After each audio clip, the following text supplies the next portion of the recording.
full of liquor, then we die in it. Pull him to the side, let me slide in it. Decision niyo po, sabi nga po namin, kaya in-encourage ko po kanina na wag dito kasi mahirap po mag-CPR dito. Mas maganda po sa floor na mag-CPR. So, dito kayo press lang. Yung paa niyo po medyo i-bukan niyo konti. Yan. Tapos, kamay. Bahala po kayo. Ipupwesto. Magkakatong po yan. Yan.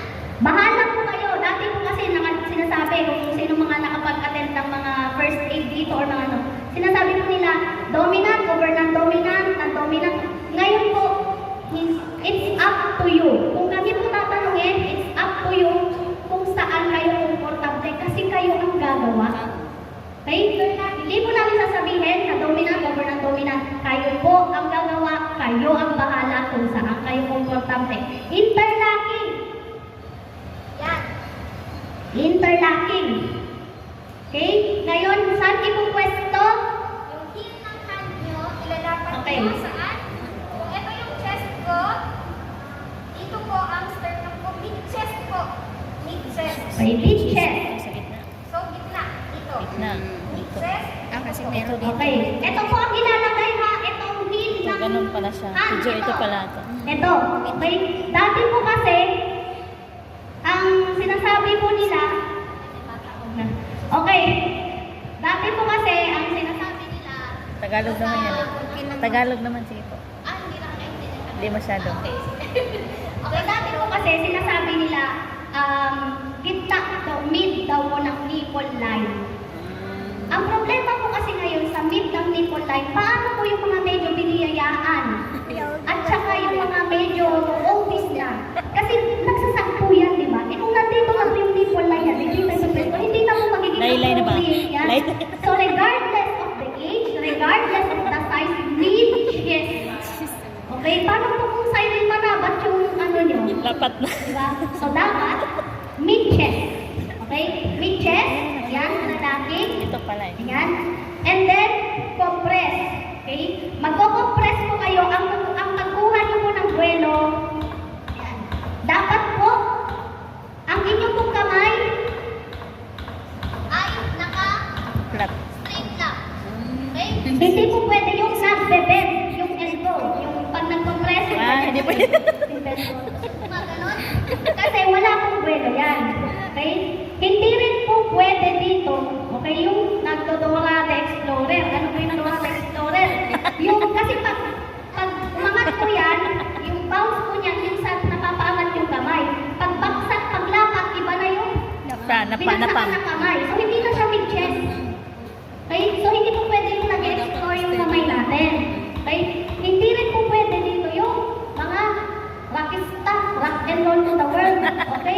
Baka kasi minsan yung rhythm ninyo sumasabay, hindi po maiwasan na magalaw yung ulo. Kasi gumagalaw yung katawan eh. Pero wag naman po yung kasama na yung ulo sa nag-headbang. Baka mamaya, nauna pa kayo, kasama na kayo sa nabangingit dyan kasi nahilo na kayo. Okay? Ito po, sa mga kalalakihan po natin, okay? Be careful, lalong-lalo mga sir, ang pasyente nyo po. Baka ang iba nang nahawakan. Hindi, tsaka malakas. Iwasan po natin yung mukha po tayong nagiging panadero. Ano ba yung panadero? Nagmamasa. Okay? So, meron pong tinuro sa amin natin, nakapag-attend po ako ganyan. Para safe po tayo, ganyan po ang kamay. Tapos paglalaki. Hindi na po siya yung ganon. Lalong-lalo sa mga kalalakihan po natin. Yan. Para po safe na wala kayong ganon. Mahawakan, mata. Okay? So, ganyan lang po yung mangyayari. Pero again, Tulog-tulugan. it's up to you kung saan kayo magiging komportable. Okay? Kasi baka ganun hindi. Ang tulog-tulugan. Ganun po yung ginawa nyo, hindi nyo naman naibibigay yung tamang compression. Sayang, compression ninyo. Okay? Next, meron po tayong tinatawag na spama. Okay? So ano po yung spama?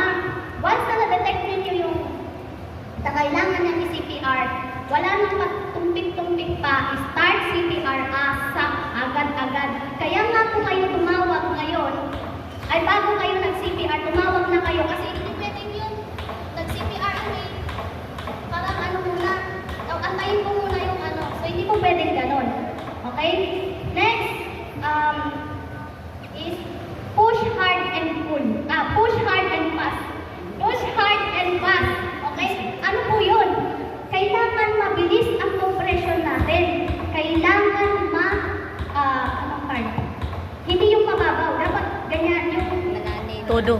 Firm talaga. Ano, kung Ay. yung ano nyo, kung tama yung press nyo, dalawang piling yan. Ibig sabihin, tama po ang depth yan. So, para mag-hit yun, masyadong malalim po talaga. Okay. Lalo na pag-adult. Pag-adult po, ang Eh, di ba pag ano, tatay po, mababas, ang mababas. depth na po na kailangan natin i-compress is 2.5. 2.5 inches. Eh, hindi naman po natin yan na-measure at 2.5 ba? Hindi na po natin yan na-measure. Paano natin malalaman na tama yung compression natin, na na-reach natin yung 2.5? Na mapapansin, ito kasi for the purpose of ano po, kaya meron ganyan. Pero sa totoong tao, malalaman niyo po na tama yung depth or lalim ng compression niyo kasi may recoil po yan. Sino po mga nakapagputok na dito ng baril? Walang Kaya, amin. yung mga bed nila, yung may spring, di ba may ganun yun? Parang may, sa totoong tao, ganun po yun. Pag kinompress ninyo ng tama, parang may resistance na ibabalik yung kamay mo. Ibig sabihin, nasa tamang depth ka. Pero kung mababaw lang yan, wala kang mararamdaman ganun. Sayang yung compression mo. So, kailangan Todo mo na talaga. i-make sure na may recoil. Okay, 2.5 pag child po, nasa 2 inches yan. Sa infant natin, 1.5 inches lang yan. Ganon din po, may recoil din po yan. Doon mo malalaman na tama ang compression. Okay? Next, compress. Ilang compression? 30 compression. 1, 2, 3, 4, 5, 6, 7, 8, 9. Balik ka na kayo ano mo yan pag hindi ka gumising. Para po ma-appreciate nyo, dito po kasi may 4, 5, 6, 7, 8, 9, 1. Okay. So, kung hindi nyo po siguro nakikita doon, pero dito kasi for the purpose of demonstration, may dalawang ilaw. Ibig sabihin, tama yung rhythm, tama yung depth. So, bakit ganun po yung bilang niya kanina? 1 to 20, then bumalik sa 1, 2, 3, 4, 5, 6, 7, 8, 9, 1. Kasi po, pagka 21, ganito 23, imagine nyo po yung tapos nagbibilang pa kayo, sa totoong buhay po, nakakapagod talaga. Kapag wala kang karelyebo, ang hirap tapusin ng 5 cycles. Okay? So, bakit ganun po? Kasi 1, 2, 3 kasi nakakapagod. Bakit po pagdating ng 9, 1, ibig sabihin pala tandaan mo yun na 1 cycle ka na. Kasi gagawin mo po yan ng 5 cycles. Okay? 5 cycles. Ngayon, after po ng 30 compression, magbibigay naman tayo ng mouth-to-mouth resuscitation. Mouth-to-mouth po hindi po lips to lips. Magkaiba po yun. Okay? Pag mouth-to-mouth, ibig sabihin, buong bunganga. Iko-cover mo yung buong bunganga ng pasyente pag-adult. Okay? Adult po muna ha, ang usapan Ano, di ba? natin ngayon. Sa swimming pool, di ba? Pag magre-ventilate po kayo, i-press nyo ang ilong. Bakit kailangan i-press ang ilong?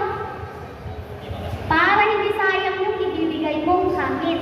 Itataas mo, di ba nakaganyan po? Yan din, chin. Kunyari, ito po yung pasyente, itataas mo ganun. Bakit? Kasi yung airway niya, ayan, nakaganyan. Pag wala pong ano to ha, walang trauma. Pag hindi naman na-aksidente ng motor or what, mga inatake lang, okay? Yan. Mapapansin nyo, tinaas. Kasi po, ino-open mo pa, nakaganyan. Naiipit po kasi yung lalo na mga i-open mo pa. Para mag-open dito.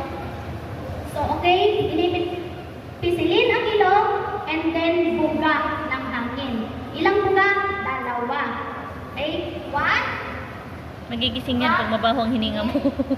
chest, may rise and fall. Buga, then inhale, may rise and fall. Okay. Makita, ang hangin ay napunta naman sa lungs. Okay. Yung ginawa ko niyang ganun, 1 cycle po yun. 30 na compression, 2 ventilation, equivalent po yan ng 1 cycle. Gagawin mo po yun ng 5 beses. Okay? So, 5 beses. Kunyari, ito na, 5 times na. 5 na to. 5 times mo gagawin yan. 4, 5, 6, 7, 8, 9, 5. Okay, 5 Kasi pag 9 sa 1, 1, tas 2, tas 3, tas 4, tas 5. Okay? Pagkatapos Pagdating po sa ng 5 9, cycles na yun, pagdating sa 9, anong 3. gagawin natin? Babalik tayo sa, i-check na naman natin ngayon. Kung may Listen and feel. pulso at paghinga. Listen sa red sound and feel mo ang pulse niya. Okay. Babalik na, titignan natin kung may napuntahan yung 5 cycles natin. Okay? 5 cycles. Kunyari, na-revive nyo na yung pasyente, may pulso na siya, may hininga na siya. Ano na pong gagawin natin? Itatagilid. Itatagilid.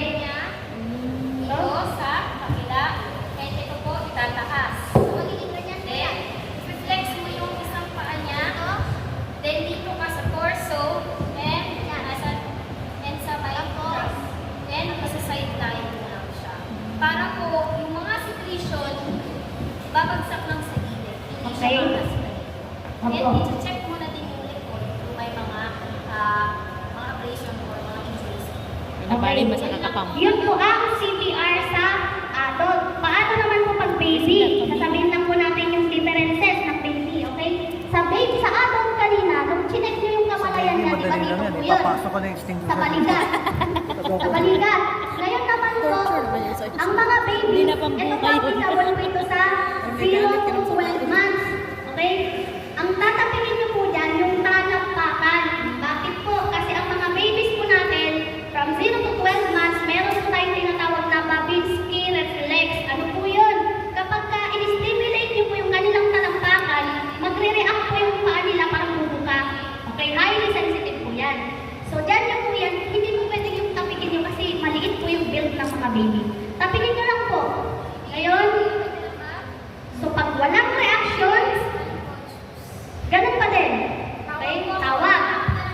Patawag ako ng ambulance. Balik ka po sa akin kung nakatawag ka na. Okay? Yes, kailangan pabalikin kasi baka mamaya tumawag na wala, na hindi pa pala siya tumawag. So, kailangan mo mag-report para malaman din niya kung ano Tumawag ka nangyari. Okay? So, tinapik mo, walang reaction. Okay, nagtawag. Ngayon, i-check mo naman ulit. Same, pero kanina dito po natin chinek.